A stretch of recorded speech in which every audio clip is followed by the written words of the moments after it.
For more, I'm joined now by Christopher Olivarez, Staff Lieutenant of the Texas Highway Patrol, as well as South Texas region, and Sheriff Thaddeus Cleveland. He's with Terrell County, Texas. He's a retired Border Patrol agent as well. Gentlemen, thank you so much for being here. First off, Lieutenant, I want to get your reaction to this. This video is absolutely incredible. Christopher, you go first. What did you make of this? Well, I mean, that's a very powerful video, which you're seeing right there. And of course, this took place, a few days ago in El Paso, Texas. And the problem, John, is that the fact that the federal government continues to incentivize and reward criminal behavior by processing and releasing illegal immigrants into the country. Now, as you mentioned in your reporting, we were able to make several arrests for some of those illegal immigrants who assaulted soldiers during that breach. But of course, many of those, hundreds of those, were going to be processed eventually, then released to the country. And of course, incentivized and rewarded for that behavior. And all that does is send a message to those that continue to come across the border into the United States that you will be rewarded, that there is no consequences. Now, it's been very challenging for us as DPS, as a state police agency, for the last 3 years, because we have these constant battles from the federal government that continues to challenge us when we try to protect our own state and the country. Perfect example with Senate Bill 4, which is a new law in Texas that would allow Texas law enforcement to arrest illegal immigrants for unlawful entry. That would have been a perfect example of how that law would have been applied during that situation in El Paso, where we would have been able to arrest every single individual that was involved for unlawful entry. And just don't have that power now. Sheriff, there's the spring surge. This is a popular term that refers to the time when the weather is simply nicer. More people will try to make the journey eventually across into the U.S. We're not even into spring, not even a week into spring, I should say. But are you nervous about this going forward? Are we going to see another surge here in the coming weeks? First, I just want to validate what Lieutenant Olivarez said. Everything he pointed out was completely true. Again, my 26 years on the border, coming into being a sheriff for the past 2 years, what we've seen over the last 3 years, my last year's Border Patrol, completely, unequivocal to anything we've seen before. But yes, we are prepared.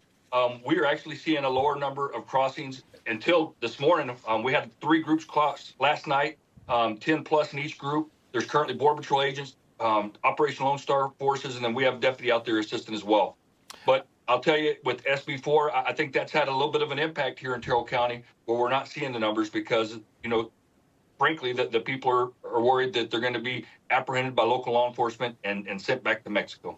And Lieutenant, here's some pictures here I want to show you. Landowners shared this is what their cameras caught, which was a group of migrants walking on private land. This is incredible. How concerned should people be, and what advice would you give them if people are just walking across on their property? And these are these are from Sheriff. These are from the sheriff. I'm going to ask him about these real quick. I apologize. Yes, no, and I'll tell you what. Real quick, so go ahead, Chris. No, I'm just going to add, of course, this is something that the ranchers and landlords have been dealing with for the last 3 years. I think a lot of their voices at some point, their message doesn't get out. But this is what they're dealing with every single day. And of course, when you have law enforcement, such as troopers, and of course, as the sheriff mentioned, having that personnel available to these ranchers, to these landlords, to be able to detect and track these people that are coming across their properties. If we don't have the resources, these would be gotaways. And these are a threat to public safety and national security. And Sheriff, just explain the story behind those pictures for us. Yeah, so I'll tell you what, since, my last 11 years as a Border Patrol agent, I was the patrol agent in charge here in Sanderson. I'm from this community. I grew up in this community. I have, lifelong relationships with our landowners. They will send me pictures daily of groups in their area. I'll make sure that Border Patrol has them. They often send them to Border Patrol as well. But with the Operation Lone Star resources here in Terrell County, with our deputies and, of course, the great work U.S. Border Patrol agents do, these groups will be apprehended. We rely heavily on our landowners to be our eyes and ears out in locations that a lot of times we're just not at in those particular times. Lieutenant, I want to go back to this video that we got from the New York Post. It's these people coming across the border, and it was very confrontational.